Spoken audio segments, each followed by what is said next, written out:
donc ça fait 16 ans que j'y suis, en charge des mobilités durables, de la qualité de l'air, on en a parlé, de l'adaptation au changement climatique et de l'observation.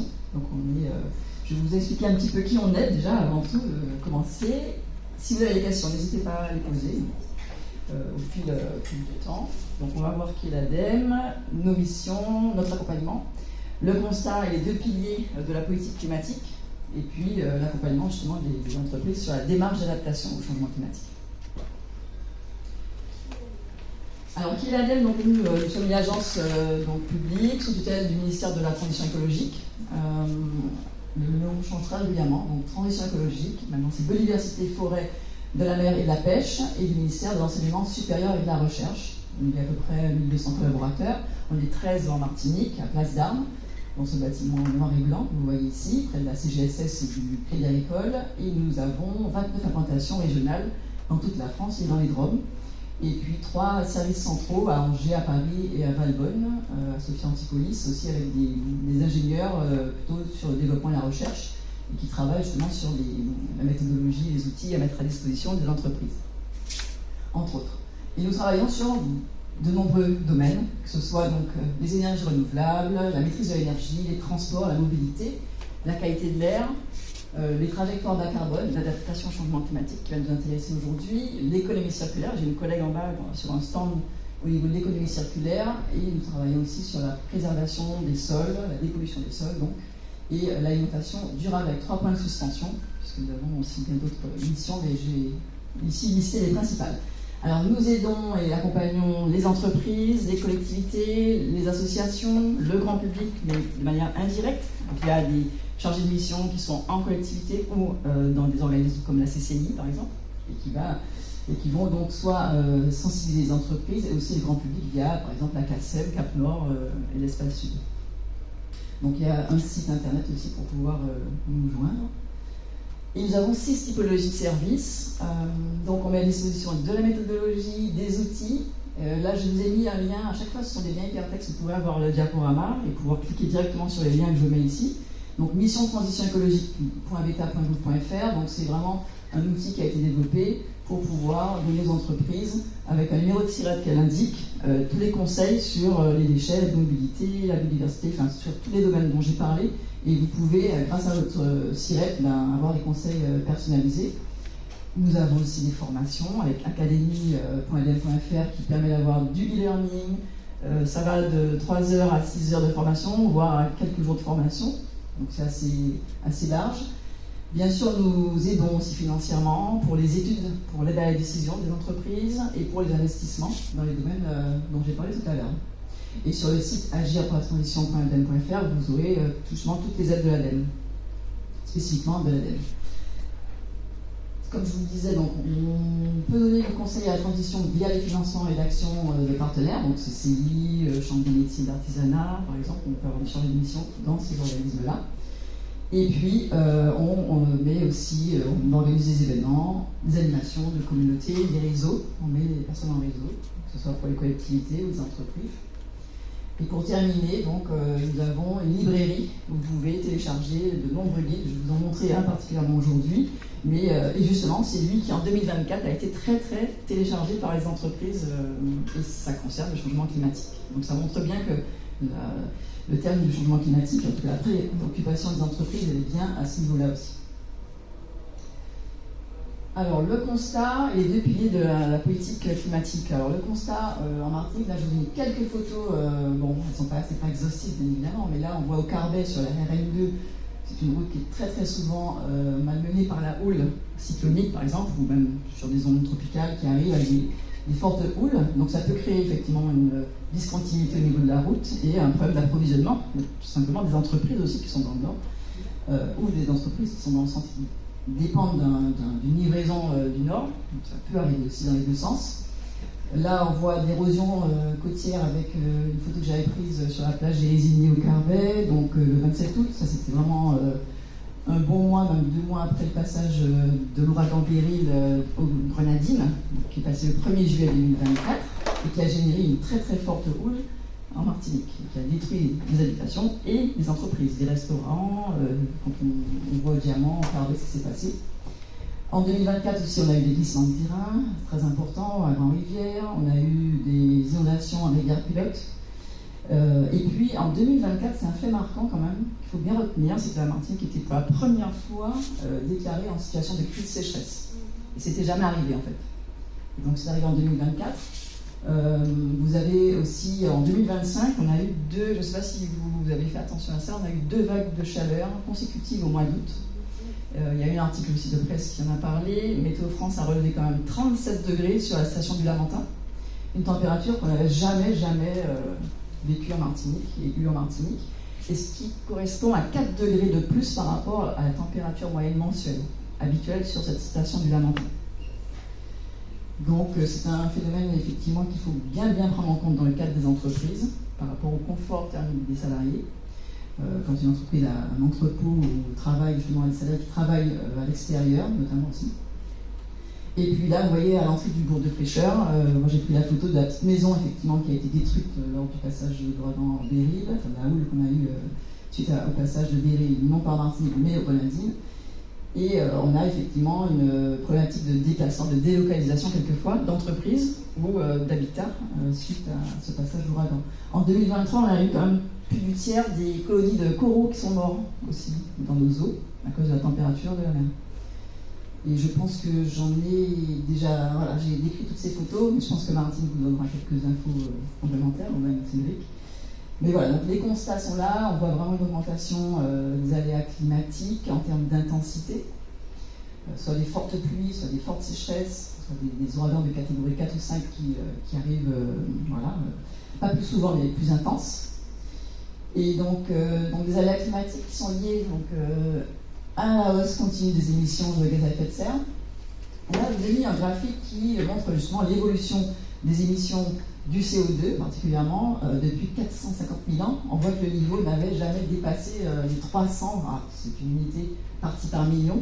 Peu importe, je ne vais pas expliquer tous les détails des unités, mais en tout cas, ça vous montre l'évolution qu'il y a eu pendant 450 000 ans du CO2. Voilà, ça descend, ça monte, ça descend, ça monte.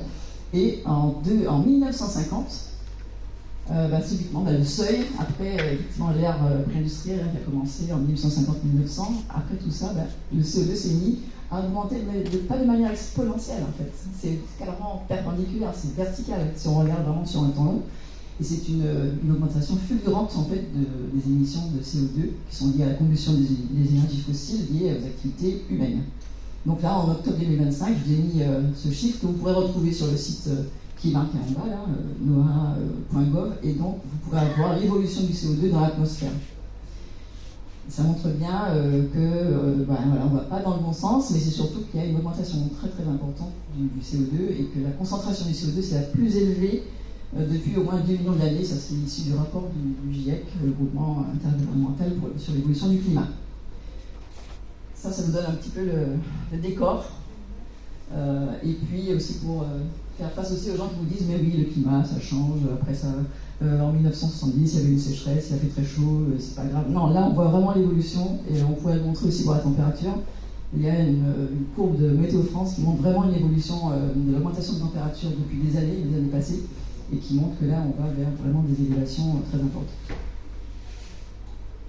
Eh bien justement en parlant de Météo France fait un gros travail en ce moment pour pouvoir nous donner justement des références d'élévation de température par rapport à la moyenne des températures entre 1850 et 1900. Et il le fait justement à des horizons 2030, 2050 et 2100.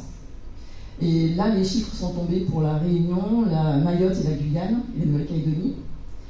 Et on voit que, par exemple, à la Réunion, on prévoit une augmentation de température de 1,5 degré en 2030, 2 degrés en 2050. Au-delà de 2 degrés, je crois qu'il n'y a plus de coraux, c'est ça, Martine ? Il n'y a plus de coraux à 2 degrés.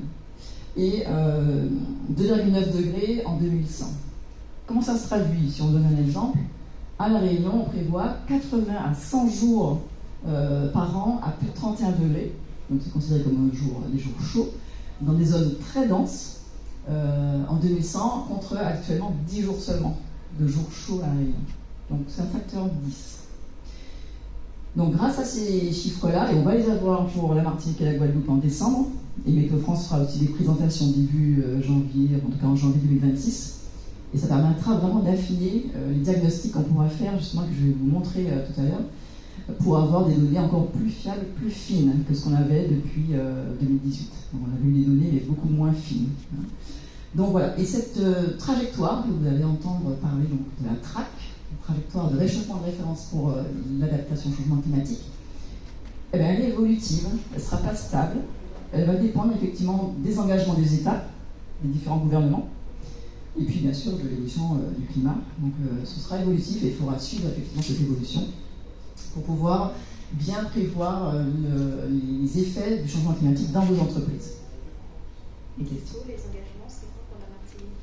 Alors la Martinique, effectivement, là on a eu récemment une convention des parties, une conférence des parties comme il y a dans le monde chaque année, une COP. Et on a eu l'occasion de faire un rendu de plusieurs ateliers sur plusieurs thématiques avec des plans d'action pour pouvoir justement s'adapter au changement climatique, mais aussi, je vais vous dire, travailler aussi sur l'atténuation, dont on va parler tout à l'heure, l'atténuation des effets, mais aussi l'adaptation. Donc il y aura en 2026 une autre COP, mais qui sera spécifiquement dédiée à l'adaptation au changement climatique. Okay. Voilà. Alors, comme je vous le disais, donc, il y a deux piliers de la politique climatique. Il y a l'atténuation, qui consiste à lutter contre les effets du changement climatique, contre les causes du changement climatique. Donc, réduire les émissions de gaz à effet de serre. Donc, on tâche d'éviter que la situation devienne ingérable. Et j'ai ma collègue Julie Barthélémy, ici présente, qui travaille beaucoup justement avec les entreprises sur la décarbonation des entreprises pour les aider à moins dépendre des énergies fossiles, qui sont la cause de, justement, par leur combustion, du réchauffement climatique. Et en plus de ça, la production, elle chute au fur et à mesure, donc il ne faut pas rester dépendant de ce type d'énergie. Et en plus, donc, on a, et vous voyez que les balances, elles sont équilibrées, il faut travailler en parallèle sur l'adaptation aux conséquences du changement climatique et faire en sorte qu'on puisse gérer ce qui est inévitable maintenant. Parce que le changement climatique est bien enclenché, nous avons des conséquences qui sont inévitables, et il faut se préparer, et c'est bien l'objet de cet atelier, pour vous aider à se préparer, à anticiper, à réduire votre vulnérabilité par rapport au changement climatique. Donc s'adapter, c'est pas renoncer au fait de réduire les émissions. Souvent on entend dire ouais, on va s'adapter, donc on ne fait plus rien. Non, on continue à atténuer, mais on anticipe. C'est très important à comprendre, de pouvoir faire ces deux actions en parallèle. Alors, la démarche d'adaptation pour les entreprises. Alors là, je vous ai mis des extraits du plan national d'adaptation au changement climatique qui est sorti en mars 2025 au niveau national, et où l'outre-mer est très très présent comme notion de document. Et je vous ai sorti, premièrement, il est noté action numéro 1, instaurer progressivement l'obligation pour les entreprises d'élaborer un plan d'adaptation. Donc c'est pour vous mettre aussi à l'idée que actuellement c'est volontaire, mais qu'au fur et à mesure du temps, il y aura des réglementations qui vont obliger les entreprises à avoir des plans d'adaptation. Mais au-delà de l'obligation, vous avez tout intérêt à le faire et ne pas attendre cette obligation, forcément.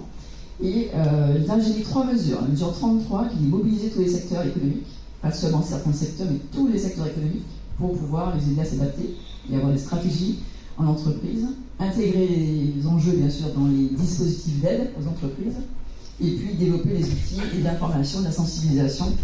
Et c'est ce qu'on fait aujourd'hui pour tâcher de sensibiliser les entreprises martiniquaises au changement climatique.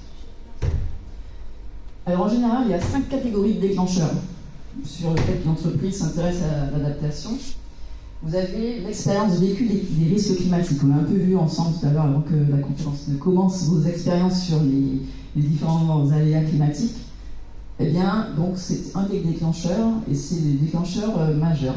On peut voir, quand on fait un point justement sur les expériences et les retours d'expérience, c'est vraiment ce déclencheur-là qui est le plus fort.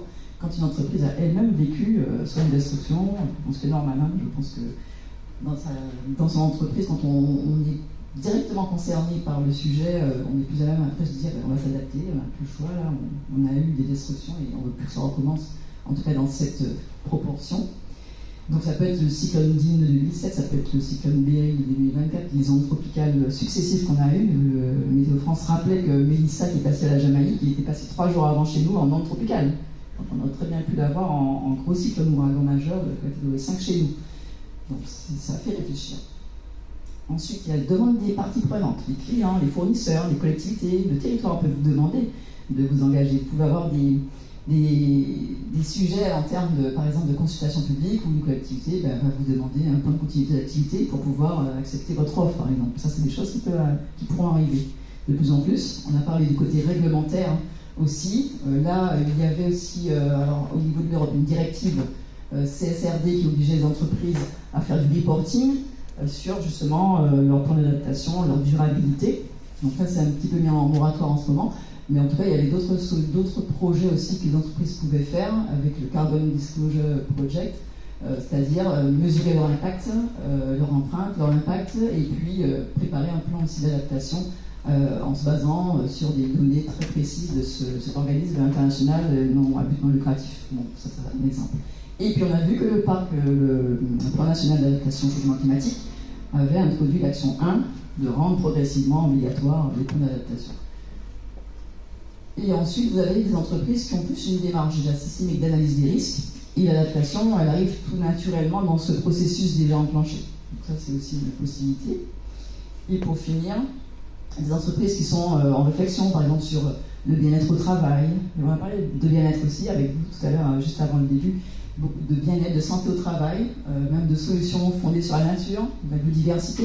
Donc dans ces entreprises-là, l'adaptation aussi arrive dans une démarche plus globale. Donc voici 5 déclencheurs qui permettent aux entreprises de se lancer. Avec le premier déclencheur, on a dit l'expérience vécue des risques climatiques. J'ai une question. Oui. Ça me fait penser au fait que parfois, pour certains événements, on stipulait qu'il fallait trouver un système pour ne pas avoir à percer le sol par rapport aux chapiteaux, parce que ça abîmait justement certains sols. Est-ce que c'est une réglementation qui est au niveau des mairies, ou est-ce que c'est une réglementation qui doit être à notre niveau en tant qu'organisateur? Alors cette réglementation, moi, pour être franc, je ne la connais pas, mais il faudrait voir. Je ne sais pas si ça fait partie justement. Il faudrait peut-être voir avec les organismes de biodiversité, l'OFB par exemple, si c'est des questions liées à justement à la préservation de la biodiversité.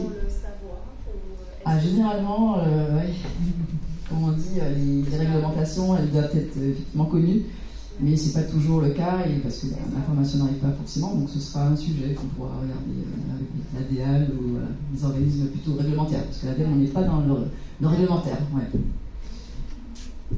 Alors il y a vraiment un chemin à parcourir d'adaptation. Premièrement, donc, on a vu le déclenchement du changement de comportement.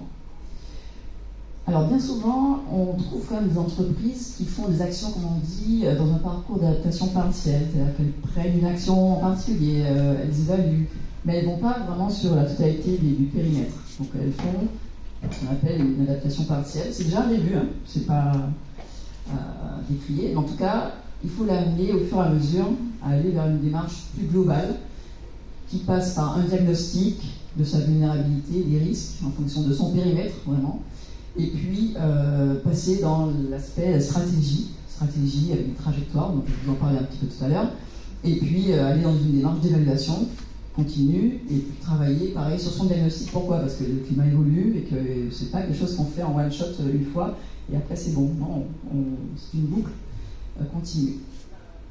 Alors ici, donc comme je vous disais, donc là il faut un parcours effectivement général global sur plusieurs thématiques: protection contre les inondations, l'amélioration des conditions de travail, qu'on oublie souvent dans les présentations, les économies d'eau, le confort thermique des salariés, comme je disais tout à l'heure, qui travaillent soit en entrepôt, soit à l'extérieur, dans les entreprises de construction, dans le BTP, qui ont besoin de mettre, en tout cas, prendre en compte les conditions de travail, mettre plus de pauses, permettre aux salariés de boire plus souvent, etc. Vous verrez, donc vous pourrez cliquer sur la petite vidéo qui explique très bien ce processus. Il y a aussi le guide que vous voyez à gauche, que j'ai mis ici, on a mis une dizaine dans mon sac que vous pouvez prendre. Et c'est un guide en fait qui explique très très bien ce que je vais vous dire aujourd'hui en détail, avec une trentaine d'expériences et de retours d'expérience d'entreprise selon les différentes étapes du cycle. Donc ça c'est vraiment important que vous puissiez avoir ce document que vous pouvez aussi télécharger sur librairie.adem.fr comme on l'a vu tout à l'heure et qui a été le plus téléchargé en 2024 par les entreprises. Donc là, pour résumer un petit peu le cycle, donc là d'abord effectivement il y a la compréhension du phénomène. Des outils sont à la disposition pour comprendre le phénomène. Il y a le centre de ressources pour l'adaptation au changement climatique l'ADAC qui existe et où il y a des retours d'expérience de l'outre-mer. Il y a une page spécifique pour l'outre-mer. Les guides, vous avez des projets aussi européens qui travaillent sur tout ce qui est biodiversité, solutions d'adaptation fondées sur la nature, plutôt que de faire du génie civil, on dit, de faire de l'enrochement. On travaille sur une façon de faire au niveau des berges, des rivières différentes, du côtier aussi différent. Donc ce bloc, en fait, compréhension il est disponible en tout temps et donc vous pouvez y accéder sans problème. Il y a la partie diagnostic. Alors, j'ai mis qu'un outil qui s'appelle Diag-Adaptation parce que je vais aller plus en détail aujourd'hui, mais il y a de nombreux outils qui existent aussi pour diagnostiquer sa vulnérabilité. Et puis ensuite, on passe sur l'aspect stratégie et évaluation, où là, pareil, vous avez accès à des guides de méthodologie de l'ADEME et même des formations spécifiques ACT pour Accelerate Climate Transition. Voilà, donc là, des éléments qui vous permettront de travailler sur ce cycle d'adaptation. Et là, je vous ai mis une étude qui est sortie en 2023 de Goodwill Management de la MAIF, qui dit que 82% des entreprises se sentent affectées par le changement climatique. Donc c'est pas rien, c'est vraiment un sujet. Alors je ne vois pas aujourd'hui, parce qu'il y a peu de personnes, mais en tout cas 82% s'y intéressent et se sentent vraiment affectés. Là, donc, je vais vous présenter aussi donc, l'outil qui a été déployé par BPI France en partenariat avec l'ADEME pour pouvoir aider les entreprises, qui est maintenant disponible en Martinique, ça y est, avec une spécialiste aussi qui est agréée par BPI France pour pouvoir le développer, qui est Martinique ici présente, et qui permet donc aux entreprises de limiter leur vulnérabilité. Donc, comme je disais, un premier état des lieux opérationnel pour comprendre les enjeux, adapter vraiment au périmètre de l'entreprise, à sa situation et à ses activités. Et puis, analyser sa vulnérabilité, surtout les processus, mais surtout sur toute la chaîne de valeur de l'entreprise. Tout à l'heure, on parlait avec monsieur, qui est grossiste en matériel, des problèmes d'approvisionnement des matières premières. En 2021, il y a eu une grosse sécheresse à Taïwan, et on n'avait plus accès aux puces électroniques de Taïwan, puisqu'il n'y avait plus d'eau. Il faut beaucoup d'eau pour faire les puces électroniques.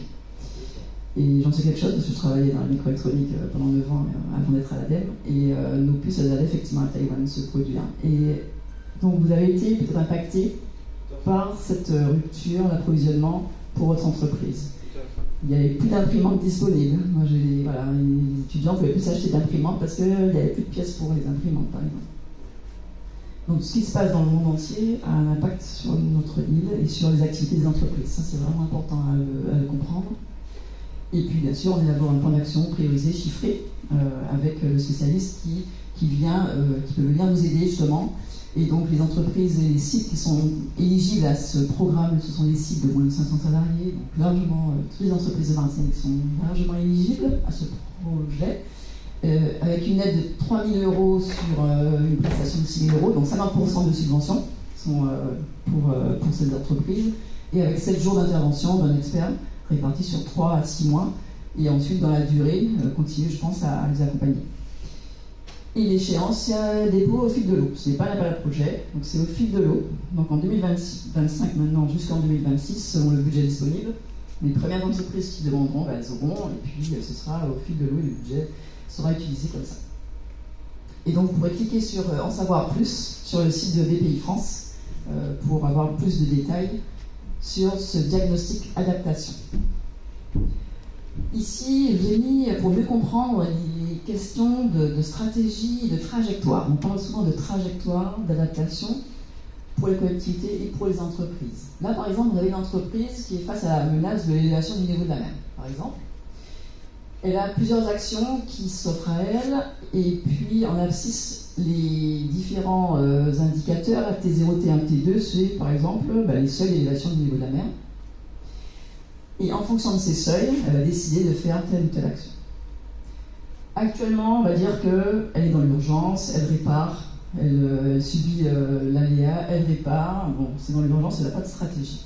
Quand elle est passée par BPI France avec le diagnostic d'adaptation, les trajectoires, et les stratégies avec acte adaptation, eh bien, elle est plutôt dans une démarche d'avoir plusieurs scénarios en fonction des différents seuils physiques, comme on a vu le niveau de la mer. Par exemple, ça pourrait être un autre indicateur. Et là, elle peut choisir l'action A, qui consiste à améliorer les capacités d'alerte et de gestion de crise, par exemple. Donc elle a amélioré. Quand le niveau de la mer sera à T0, elle améliore. Et puis quand le niveau de la mer va arriver à T1, par contre, ce ne sera pas suffisant. Elle aura le choix encore entre une action B qui consiste à protéger l'installation ou une action C qui consiste à rehausser l'installation. Bon, là, on voit que l'action B, là, protéger l'installation, en T1, ça va tenir, mais en T2, ça risque plus de tenir. Il va falloir qu'elle pense à même relocaliser son installation. Alors que si elle avait pris le choix de rehausser tout de suite l'installation, par exemple, en T1 ça tient, en T2 ça tient, et après on verra que ça tient. En tout cas, elle a une durée plus longue de maintien. Donc elle sera face à des scénarios comme ça, des trajectoires qu'il faudra choisir en fonction de ses budgets disponibles, en fonction des aides éventuellement publiques pour ses projets, etc. Donc c'est vraiment cette idée d'avoir des scénarios et d'avancer au fur et à mesure de l'évolution du climat. Vous me dites si je dépasse le temps. Hein. Les actions à prioriser aussi pour s'adapter au changement climatique, c'est garantir les conditions de travail optimales pour les salariés. Alors, en faisant cette présentation, moi aussi j'ai découvert qu'il y a pas mal de documents qui existent. Le document unique d'évaluation des risques professionnels, le programme annuel de prévention des risques professionnels et l'amélioration des conditions de travail. Donc dans ces documents-là, il faut vraiment inclure l'adaptation au changement climatique. Et par exemple aussi, dans un deuxième point, combiner végétalisation, gestion intégrée des eaux pluviales, travailler avec justement l'Office de l'eau, qui est très présent aussi dans le domaine du changement climatique, qui a fait une étude récemment de vulnérabilité des rivières de Martinique, et qui aide aussi et qui met des critères de financement pour les entreprises qui sont engagées dans le domaine. Et juste, non pas une remarque, mais oui. C'est pas une question, c'est une remarque. Oui. Eric Nouvel, directeur de l'ARACT, et ça fait partie des sujets qu'on a regardés ensemble. Ah oui, ok. Voilà, c'est ça. On l'évoquait tout à l'heure. Ok. Donc voilà, et puis vous avez aussi les projets de l'Office français de la biodiversité qui travaille aussi avec des entreprises, des associations en Martinique. Oui. Dans le document, il ne parle pas de la problématique du climat en fait. Je vais laisser monsieur répondre. Non mais le document unique, c'est d'anticiper tous les risques qu'on peut avoir. Donc, oui, mais je le remplis chaque année et je n'ai pas ce problème de sujet. Si on prend le document unique, il n'a pas un cadre très, très réglementé en tant que tel. C'est chacun qui va le mettre dedans. Et par exemple, on est en train de travailler, bon, même si ici en Martinique, on travaille plutôt, c'est la direction des risques professionnels, on s'est réparti un peu le travail. Mais si on le prend là-dessus, par exemple là, on est en train de travailler avec les gens du bâtiment sur la problématique de la chaleur, entre guillemets. Pour le moment, on ne parlera pas encore de canicule, puisqu'on n'a pas la référence réglementaire pour parler de bientôt, 2026 normalement c'est ça. Mais vis-à-vis de ça, c'est un des sujets qu'on intègre dedans. Ok, d'accord.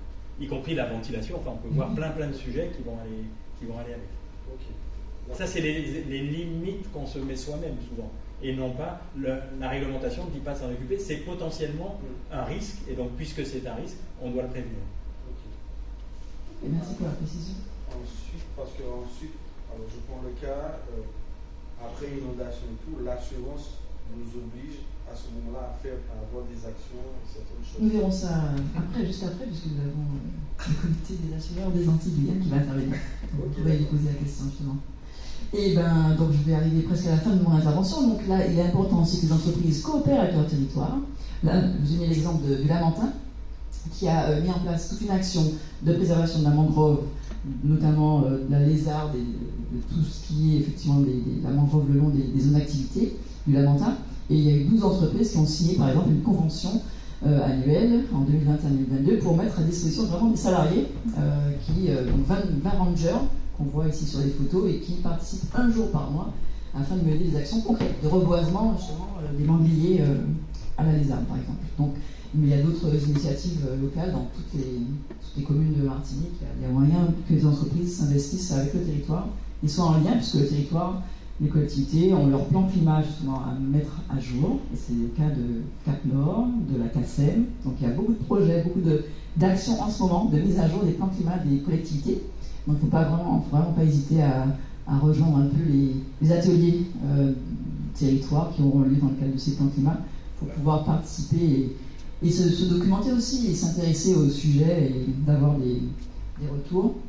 Je sais que, par exemple, à Balata, à Tivoli, il y a des entreprises qui viennent donner, par exemple, leurs déchets verts à un écolieu qui les traite, qui fait du compostage, qui fait des animations très régulières, de conférences sur le climat et qui donne des solutions concrètes, en fait, notamment sur la plantothèque. Les plantes médicinales sont vraiment exposées, expliquées aux personnes.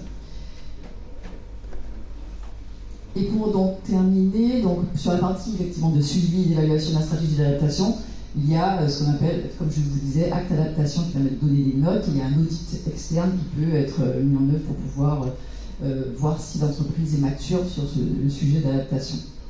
Mais ça, c'est les étapes qui suivent le diagnostic. Il faut déjà commencer par le diagnostic et ensuite il y a ces outils qui permettent d'aller encore plus loin et d'évaluer. Et il faut y penser dès le début du projet.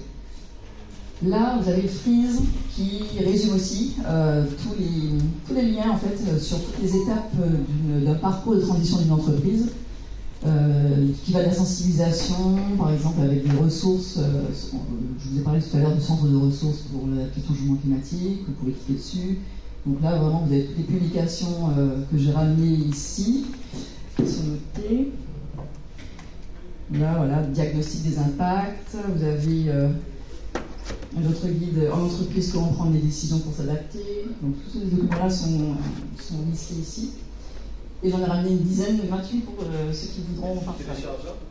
Téléchargeable, voilà, en PDF.